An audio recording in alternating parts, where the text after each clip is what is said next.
Hello, and welcome back to another episode of Out of Sight in Plain View, where we aim to explore, learn, and share as many stories as possible. As a disclaimer, we'll be digging into some sensitive topics, including addiction, mental health, and personal experience with pharmaceuticals.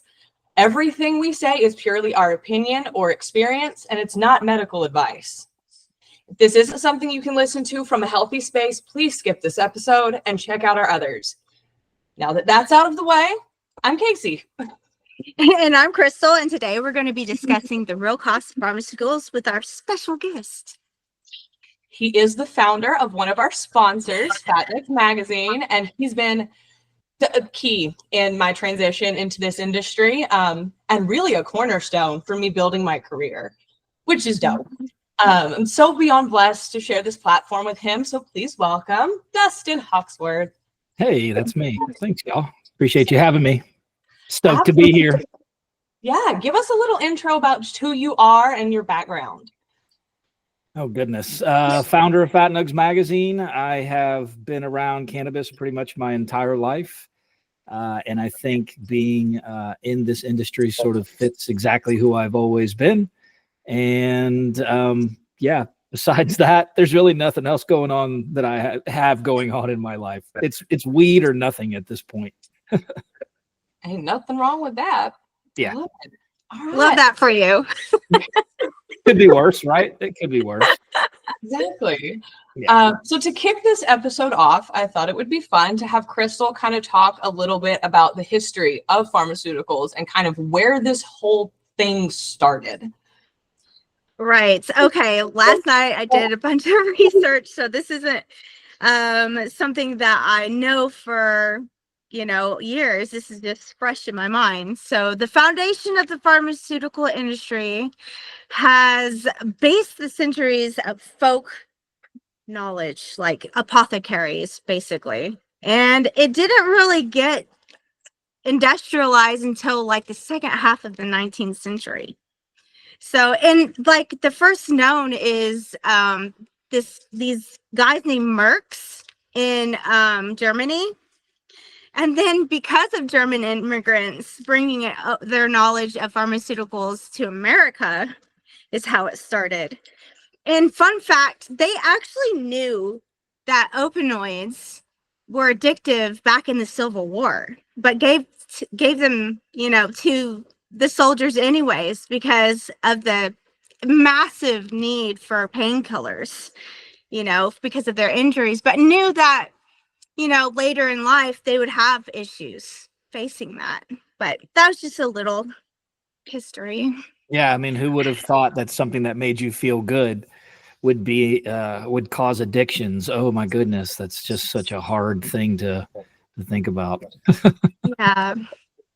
Insane. Yeah. Pretty natural, right? I think anything that's going to make you feel good can absolutely be addictive. And pharmaceuticals are one of the most dangerous. I think we all know that. Mm-hmm. Ooh, absolutely. So I kind of had my own experience in like the scary side, more or less, what I would consider it. And that was when I was like 18. But I'll get into that. So what I'd like to hear is kind of your perspective on kind of what you saw as cannabis as a kid, and then what you saw kind of the pharmaceutical side.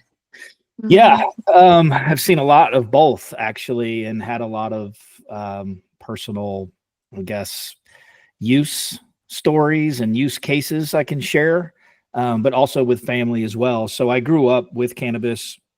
I was born in the 70s, and I have a very large military family, 22 plus family members.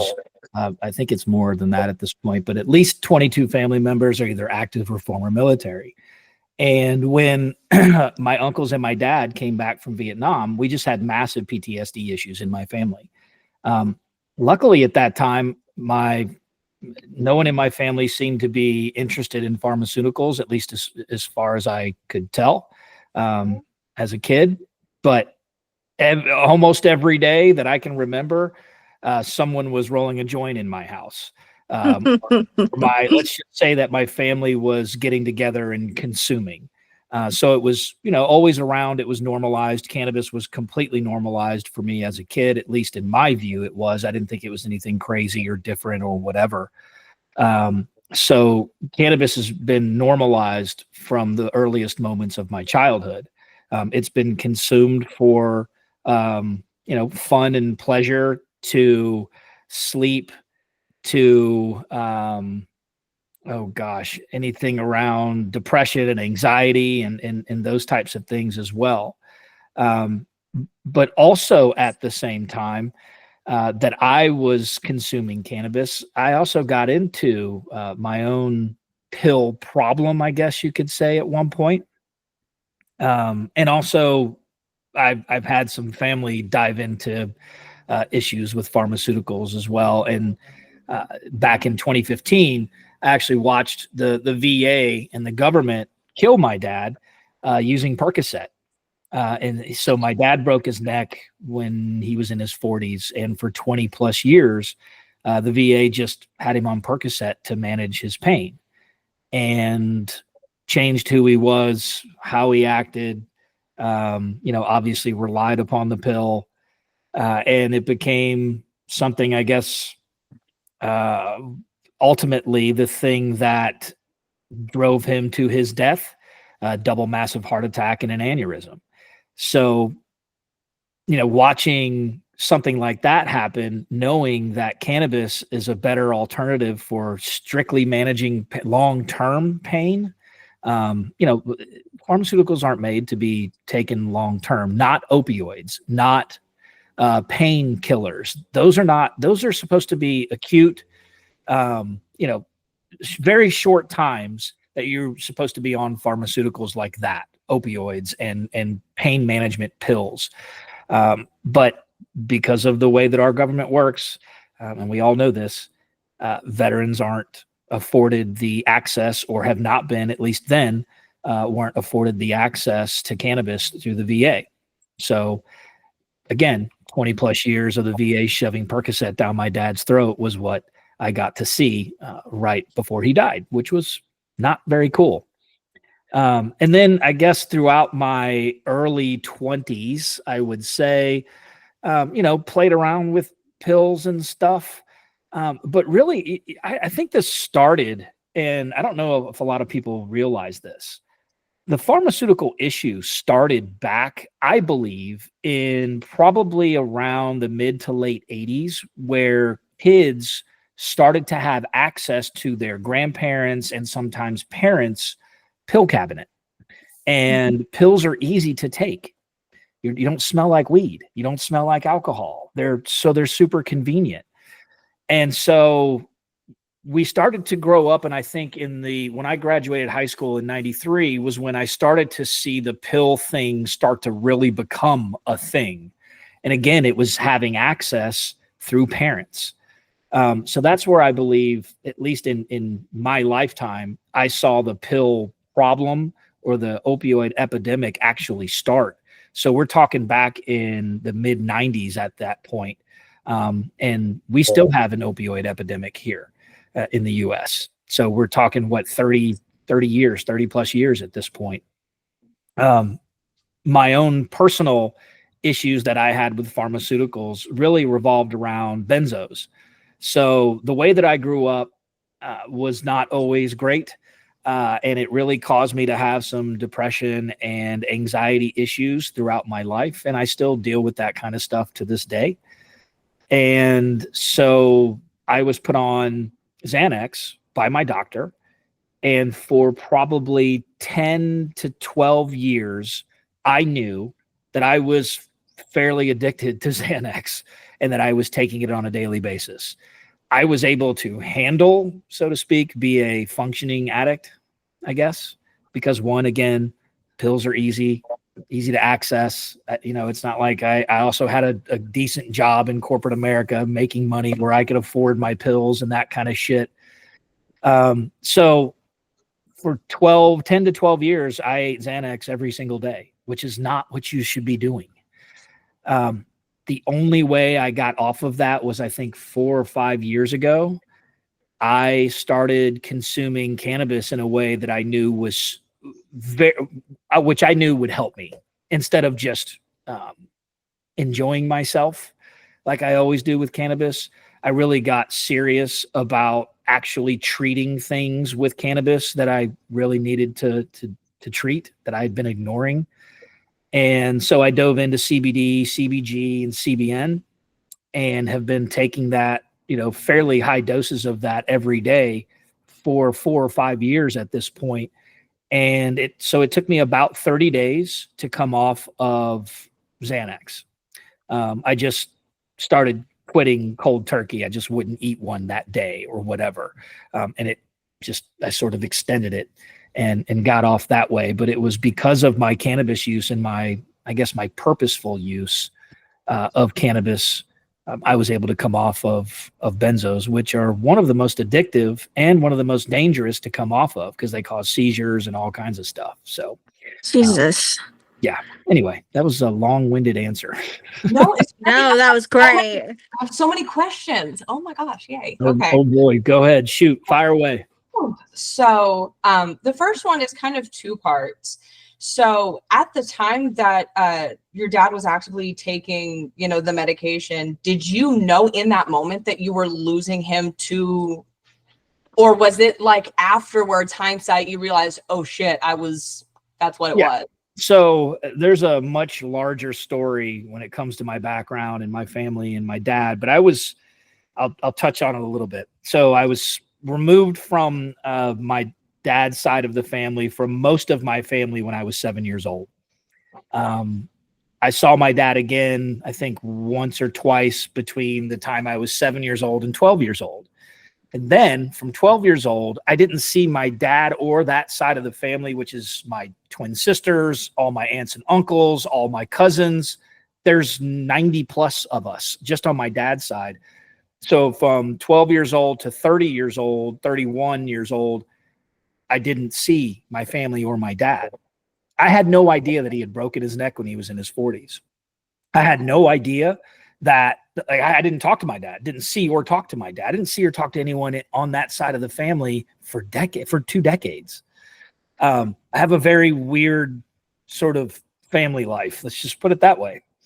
So when I finally got back in touch with my dad, when I was 31 or whatever it was, one of the first things we did was smoke a fat joint, by the way, which was really cool.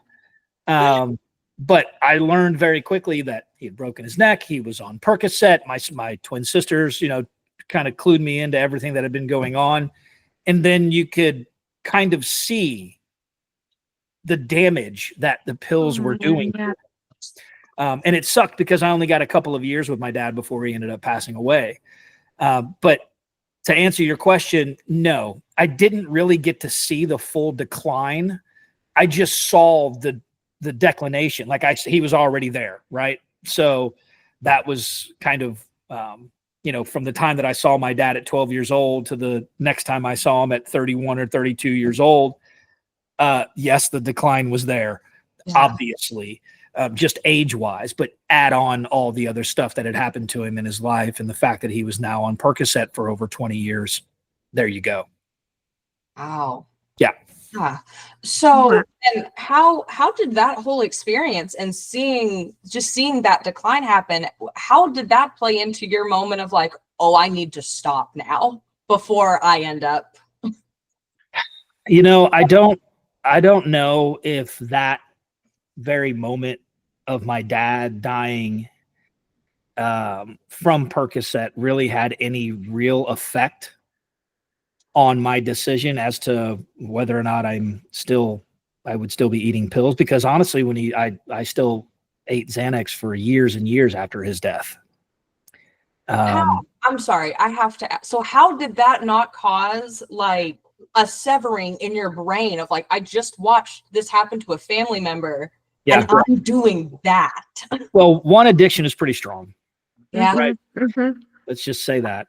2, again, the convenience of it. There was no one telling me, no, I shouldn't be doing this or whatever. I'm a grown man.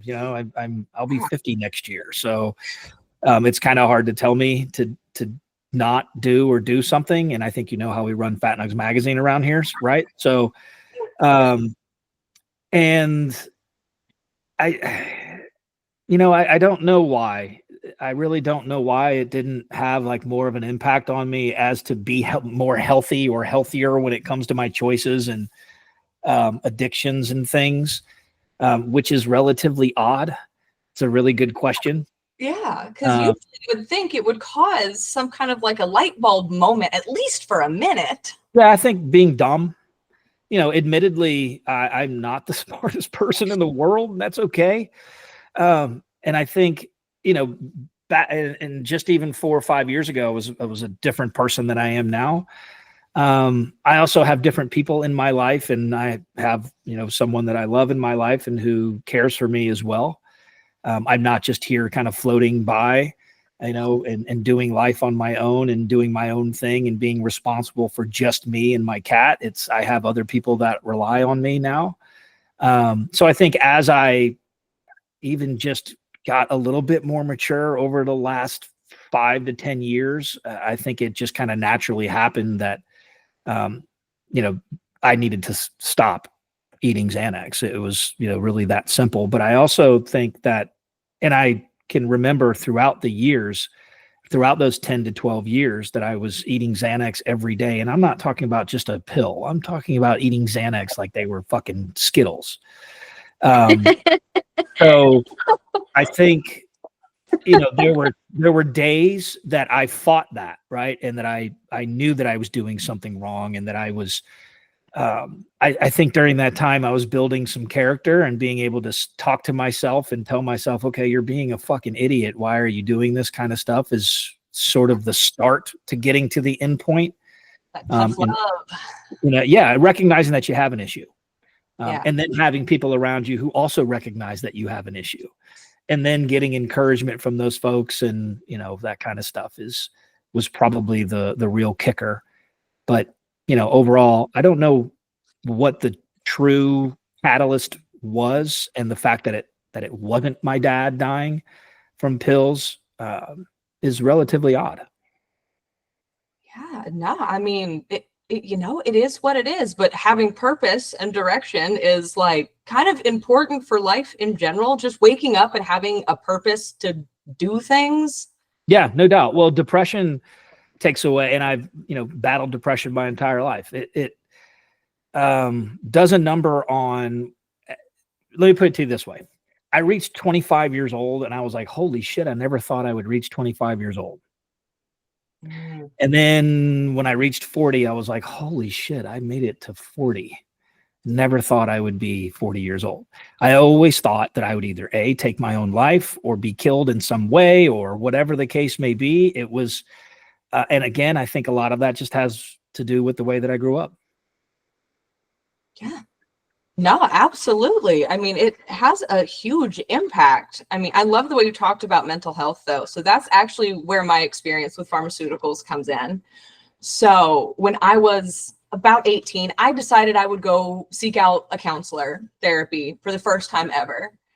And in that jumble, I got connected with a therapist who basically ruined my life. Yeah, I mean, 100%. I lost almost a year to pharmaceuticals. So I talked with her and a psychologist and had maybe an hour-long conversation, and left there with no medications to 7 different medications. From antipsychotics to anti-anxiety to sleep to wake up. And I carried them in a lunchbox. Good Lord. At 18 years old. Like, there's no reason for that whatsoever. Exactly. And in taking all of those, because I'm like, well, this is what I'm going to do. This is what you go to counseling, and this, you do what they tell you. Yeah. And when you're that young, you take the advice of people that you think are supposed to know better. Exactly. And what ended up happening was I would black out at work in a commercial kitchen and be like yelling at people and have no memory, and come back and people are pissed at me. I'm like, I don't remember that conversation. Yeah. I don't know where I'm at. Yeah. Someone help me. Yeah. Those days were real. I do remember those moments for sure. Yeah. And it's to be medicated into insanity and then being told, see, you're crazy. That's why you need the medication. It's Yeah. like, now hang on a second. Yeah, exactly. Especially at 18 years old. I'm like, I can't make a damn grocery list. I am effectively a toddler. Like, it was to the point I was seriously considering going on disability. It's crazy. Absolutely Is unnecessary. this in Alaska, by the This way? was in Oklahoma, Oh, shit. where Okay. a year before that, I had gotten arrested for possession. Of weed? Yes. Okay. And that was the same psychiatrist that told me because I was such an addict and used cannabis, my brain wouldn't be back to normal for a year, but I needed to take all these pharmaceuticals. Yeah, it's funny how. Sorry, but that's crazy. Yeah, I find it really disingenuous when the healthcare industry talks about, or really even the cannabis industry at this point talks about how kids and cannabis, you have to be no one under the age of, 21, I think, or 25, or whenever our brains stop developing or whatever, should be consuming cannabis, when we're also perfectly fine with giving them pharmaceuticals, which is insane to me, because I know kids that are on like stuff like Vyvanse. I mean, it's coke, it's blow, it's fucking meth. I mean, what the fuck are we doing to kids? But anyway, cannabis and kids, especially, kids, quote unquote kids, 18 years old, you're still a kid.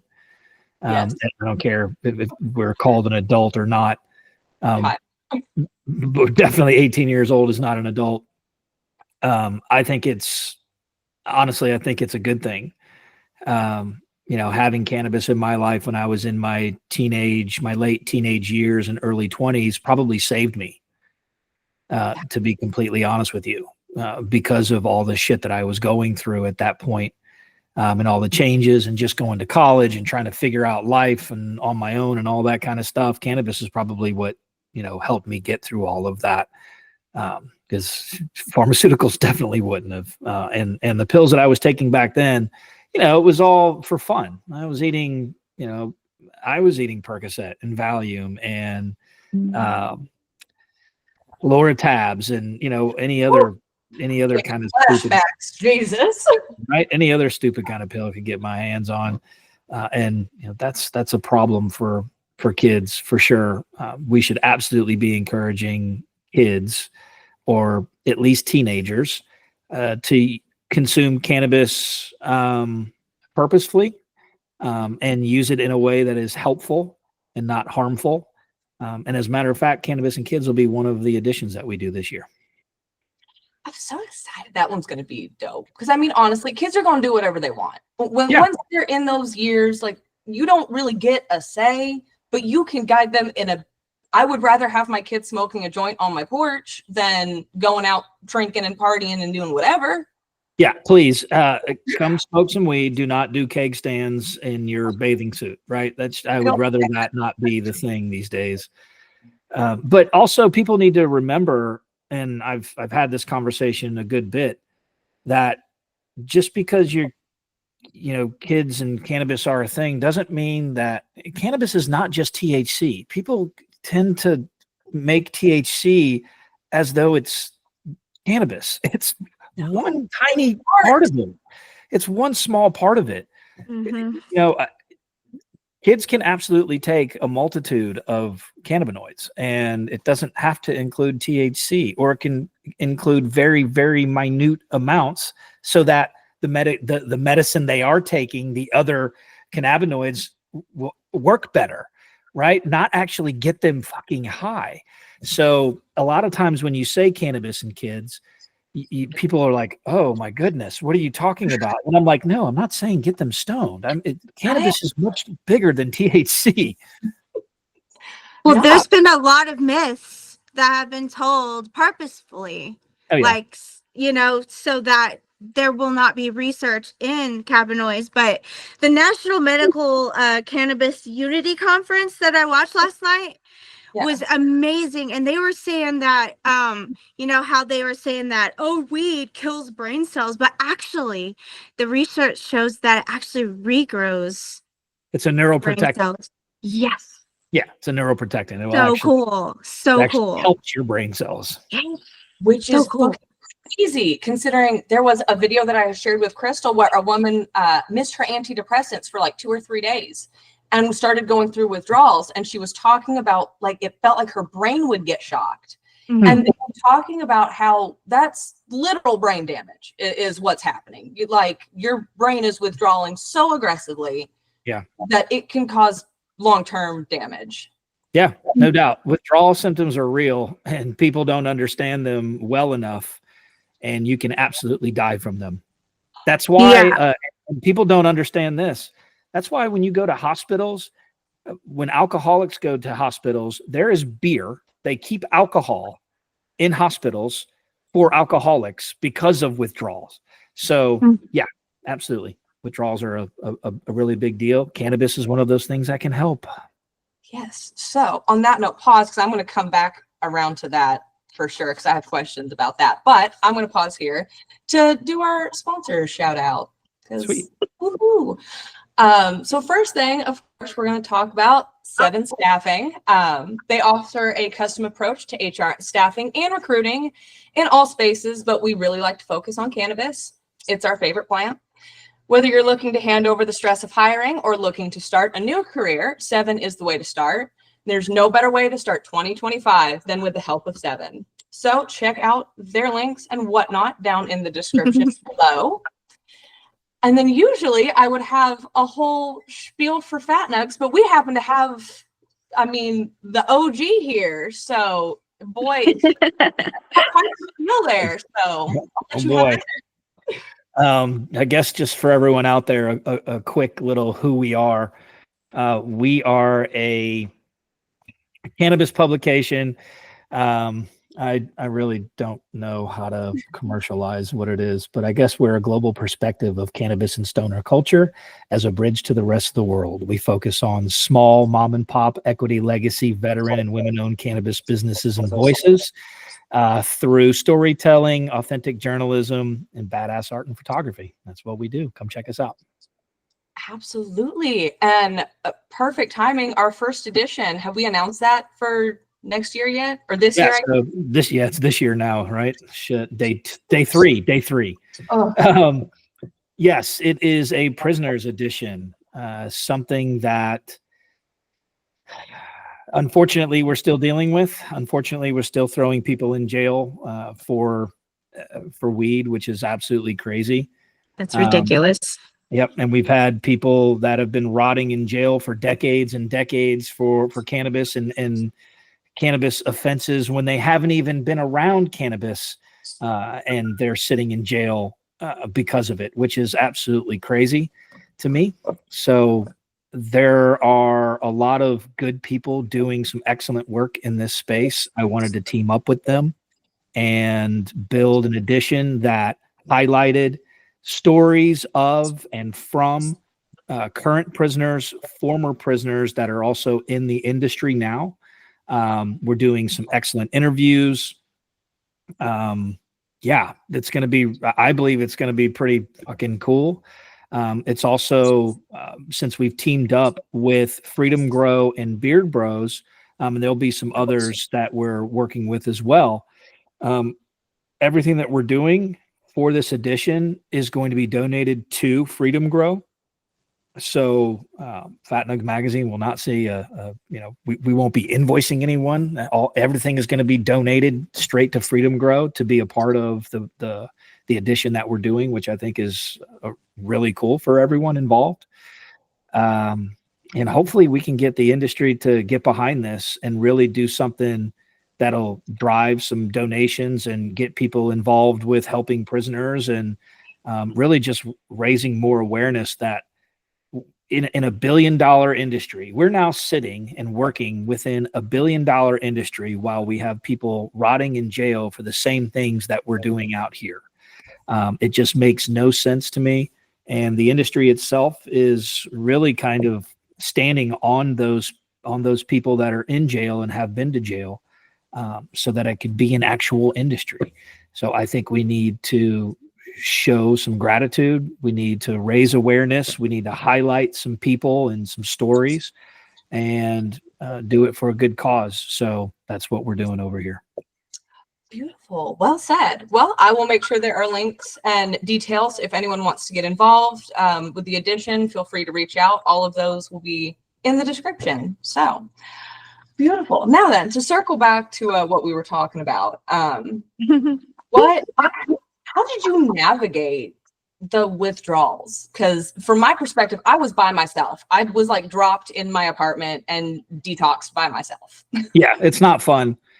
The withdrawals for the final time weren't really that bad because, and I'd sort of off and on a little bit for a few months here and there. And the withdrawal symptoms are terrible. Headaches, no sleep, can't eat, no appetite, irritable as shit. Just not fun to be around. Even more depression, even more anxiety. So all of the things that you're trying to actually battle by taking medication like Xanax, it just hits you harder than it ever has. Luckily, and during those times, there was nothing I could do but just simply take it and sweat it out in bed and not sleep for days at a time and take a lot of hot showers and, stuff. Nothing fun at all. The last time and the final time that I was able to actually get off of benzos, the only thing that I did, the only thing that I added or did different in my life was to add in high doses of CBD and CBG, and CBN as well. And that was really what I believe saved my life, because I was coming off cold turkey for the most part, even though I think probably maybe 3, 4, 5 days at the most where I kind of tapered. And then eventually after that, I was like, I'm fucking done with this. And that was it. And the crazy thing is, my partner, Sisley, she was like, please don't do that. They tell you can have seizures and all kinds of shit. And I'm like, yeah, I'm fine. And it was because of cannabis that I was able to get through all of that. And what's really crazy is I didn't have any withdrawals. I had no withdrawal symptoms. I was able to sleep as I normally do. I was able to eat. It was weird. I don't know if it was because I was just taking, high quality cannabis, CBD, CBG, and CBN tinctures from Element Apothic, by the way. And I still take it to this day, every single day. It's a regimen. I take it. I try to take it around the same time every night. Big fat doses, that kind of stuff. And that, I believe, is what kept me from having any real withdrawal symptoms. I don't remember any real withdrawal symptoms. And as a matter of fact, I've had this exact conversation with Sisley before, where we were kind of surprised that I didn't have any withdrawal symptoms coming off of Xanax after, 10, 11, 12 years of it. So managing those symptoms when I had to was fucking awful. And I just had to take it. Exercise helped, by the way. I've always been in the gym. I've always been active. Getting outside, getting some sun, and getting exercise, those two things were huge. It also was a distraction, because withdrawal symptoms, you're in your head, you feel terrible, you're fucking sweating your ass off for no reason. There's just a bunch of terrible shit going on. So getting outside, getting some exercise, that was a big deal. That was kind of how I managed, I guess, most of the time. And then, of course, cannabis. Yeah. Boy, cannabis makes a big freaking difference, don't it? Yeah, it does. Yeah, it does. I don't think I'd be here without it. And I believe this last time, the 4 or 5 years ago that it's been, that is the only reason that I made it through. So after you were the last time you got off of it, you were done. Did you have any time, like periods after that, where the urge or the thought occurred to you again? I mean, obviously when I'm going through something, and you've seen me go through my things, especially for Fat Nugs, and I'm just, I'm broken at times throughout the year. Yeah, I mean, the thought of, damn, it would be nice to have a Xanax right now comes to mind, but it's never, I don't have the urge. Like there's no urge there for me to have that or to find one or to get one. And at this point, because I've been off of it so long, I know that if I went to I have a general practitioner that I've been seeing. I know that if I went to my doctor and I said, yo, doc, I think I need to have a couple of Xannies so that when these moments come up, I can use them properly. Because if you consume any medicine, most of the time, if you consume medicine in a way that it is actually supposed to be, in the way that it's supposed to be consumed, it can help you. It can. And it's supposed to, right? It's supposed to help you in those very acute moments that you need either something like a Xanax or an opioid, for pain. So I'm sure that I could get my hands on Xanax if I really wanted to legally, and it wouldn't be a problem. But again, I've never had the urge. And I also know it's in the back of my mind that it only makes things worse, and I can usually get through whatever it is I need to get through. So how do you tell the difference between like oh, this is a rough moment, like this would be a moment where I could use it, correctly? How do you differentiate between that and like, oh, this is a bad season where this is lasting, how I'm feeling is lasting 3, 4, 6 months? Yeah, that's a great question because I've been there. And honestly, I think the only thing that's truly helped me with that is my age. I think as I've gotten older, I feel less depressed. I know who I am. I know why I'm here, so to speak, I guess, at times. That's amazing. I really think that's where like the bad seasons, the depression that I was fighting all the time was because I just wasn't happy in my own life, period. Like I just wasn't happy where I was working. I wasn't happy who I was around. I wasn't, doing the things that make me happy. I wasn't getting outside enough. I wasn't hiking. I wasn't seeing my friends, those types of things. So I think as I've gotten older, I've gotten to the point where those long seasons of depression don't really occur that much. And I have much more control over all of that. I do have my moments where I'm in tears for sure. And I think that's normal for most people. I think, life isn't always fucking it's not always shits and giggles. It's not always dope. It's not always fun.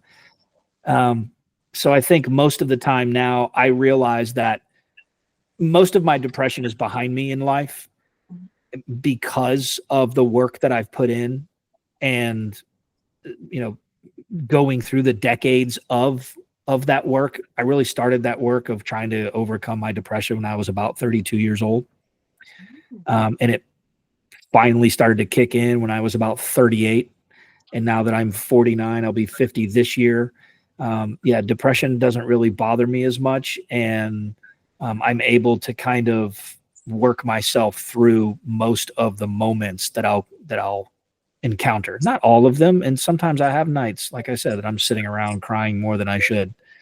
But those are fleeting moments these days for sure. And I do attribute that to age and experience. I love it. Boy, Crystal gets me crying all the time. I will call her and cry like, everything's terrible. And then 25 minutes, I'm like, you know what? Actually, I'm fine. I'm good. Yeah. Sleep on it, dog. Sleep on it. Sometimes it helps just to get it out, and then you can like kind of recess and get your shit together. Yeah. And it also helps. I mean, a lot of people tell you to be good with yourself and happy with yourself before you get in a relationship and all that kind of stuff. That is important work.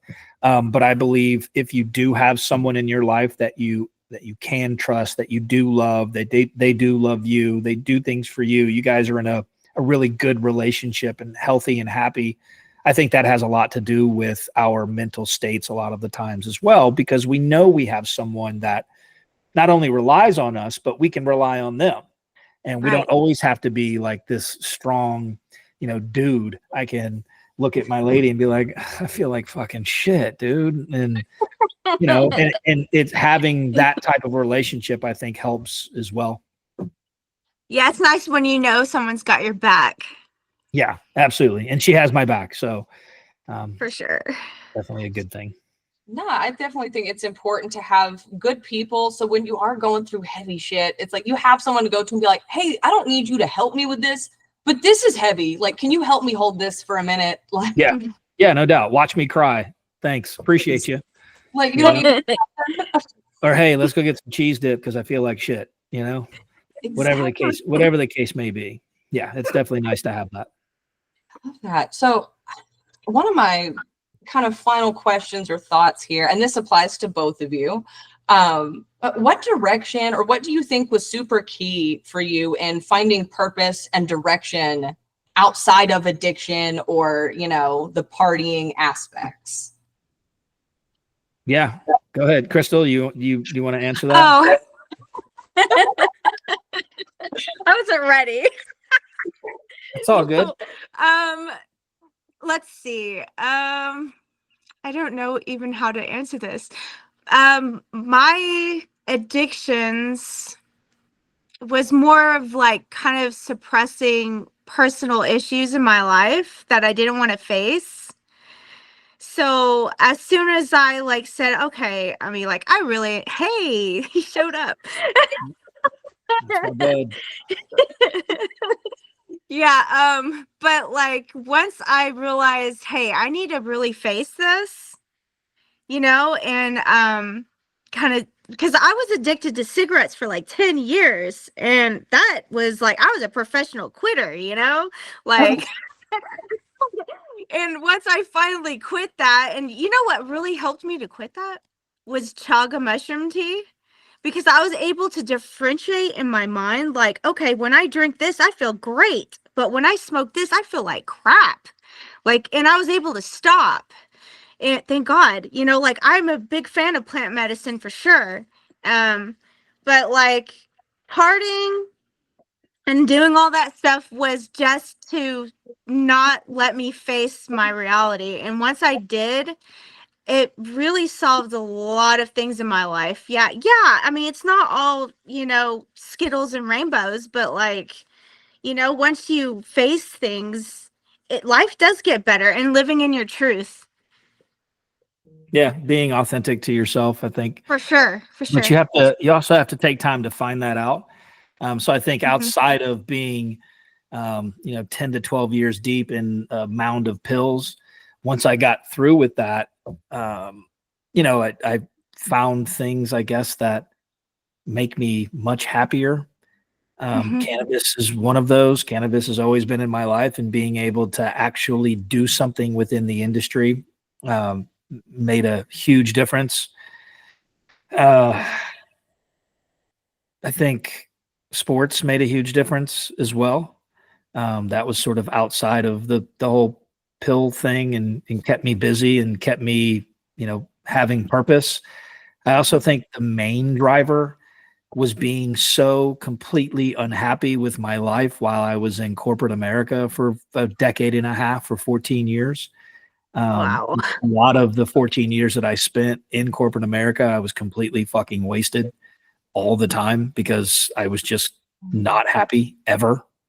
Just that word corporate America sounds boring. That's terrible. What'd you say, Casey? It's awful. Did you see that a lot? Like in the corporate world, is that common? Yeah, I don't think I ever really met anyone that was working in any of the companies that I had ever worked for or with who were truly happy. And, when you have conversations with people that work in corporate America, that work in office environments, a lot of the times what they have to say is, I don't necessarily like my job, but I love the people that I work with. Right. So most of the employees are kind of on that level where they don't really want to be there. They're doing it for a paycheck, and everybody's looking for ways to not remember that day. Oh, and dole it. And yeah, absolutely. So a lot of people get home and get drunk. A lot of people take pills. A lot of people smoke a lot of weed, whatever it is. But I encourage you to do the least harmful one. Right. That's really the goal. It's not to be perfect. Just pick the least harmful option, please. Yeah. Really. And Sure. if you consume it at certain times in certain ways, it's actually very, very healthy for you. Right. So, you can consume something that can take your mind off of things while also being healthy for you. So you don't even have to really make that choice. You can have both. You really can. And that's what cannabis does. It provides both, which is, it's therapeutic either way you look at it. Absolutely, for sure. So I just want to touch for just a second before we wrap this up on intentional cannabis use, just being more connected to your purpose behind consuming. Mhm. And I know Crystal, she's been on a cannabis break for a while, but her reasoning behind that is to come back intentionally. Mhm. So just touch on that. I'd love to hear both of your thoughts. I like that. No, I like it. It's a good idea. I've known a lot of people who consumed a lot of cannabis when they were younger and stepped away from it for a decade plus, and now they consume in a much more intentional way. I think a lot of us, to begin with, when we start to consume, at least back in the day before it became a little more mainstream, and it was just subculture, it was hidden. First of all, it was something you're not supposed to do, so it was cool. Right. And you did it just to get high with your friends and have fun. And what ended up happening for me is, over just a couple of years, I realized that, oh shit, this is really medicine. Now I see why my parents were consuming this when, my dad and my uncles just got back from Vietnam. Now I get it. So I think can be a normal progression. You don't necessarily need to step away, but I think if you are a halfway intelligent human, eventually you sort of figure out yourself. And having see my buddy back here, and consuming cannabis intentionally is a good thing. Now, I also like to remind people that regardless of your intent, you are going to get the therapeutic benefits, the medicinal benefits of cannabis regardless. If you're just looking to get stoned, you can't tell the plant not to work in your body any other way, right? You can't talk to a plant and say, don't do this part for me, but do this part for me. It doesn't work that way. So yes, intention is great. Is it absolutely necessary? No. And we need to get around that's sort of driven by stigma, where you have to have intention for taking something other than getting high or enjoying it. No, you absolutely do not have to. You can consume, smoke, eat, drink cannabis any way that you want, anytime that you want, and just to enjoy it. But you're also going to get the medicinal benefits that the plant has to offer if you're consuming, hopefully, solid products. So you got to remember that as well. Ooh, yeah, boy, that's hot dog water, a bunch of hot dog water all day long, a distillate cart all day long may not be the best thing. It's, that's not. That sounds awful. That's not necessarily what we're talking about here. But you also can't shit on that totally either, because there are medicinal benefits. There are therapeutic benefits of a distillate cart at times. So again, I just like to remind people that intention is great, but we need to also realize that the plant doesn't give a fuck about your intent. It's going to work within your body how it's supposed to anyway. So your body's going to process it, and it's going to hit the CB1 and CB2 receptors, regardless of whether or not you just wanted to get high and sit on your ass and eat pizza. It's still going to work. Word. Beautiful. I love that. Do you guys have any final thoughts to add before we wrap this episode up? I do. Stay away from pills. They're bad for you. The pharmaceutical industry is not your friend. We do not have a healthcare system. We have a death care system. We have a major problem in this country, and hopefully cannabis can help solve some of that, whether it be from a financial perspective with folks, a healthcare perspective, a wellness perspective. materials to build homes and all kinds of stuff. I think cannabis can fix a lot of things that we have going on. The opioid epidemic is one of them. I second that. Yeah, absolutely. Yeah. Beautiful. All right. Well, Crystal, I will let you do your thing, homie. Okay, thank you so much for joining us again. And don't forget to give this video a like. And if you're new to this channel, consider subscribing so you don't miss out on the next most recent episodes. Absolutely. And check out all of our sponsors links in the description. With them, of course, we're able to have these conversations and reach a broader audience, of course. So big thank you to Dustin for joining us. Yeah, thank you so much. Nice to meet you. Nice to meet you as well. Appreciate you both having me on. Absolutely. I really appreciate you sharing your experience and kind of opening up about kind of how you navigate that sort of thing. If anyone is struggling, there are resources in the description, of course, for veterans, for mental health help, any variety of resources you could need. They will be in the description. Yeah, again, I appreciate you so much for coming, and hopefully we can have you on again soon. Love to. Anytime. All right. Bye, guys. Bye. Yay. I love it.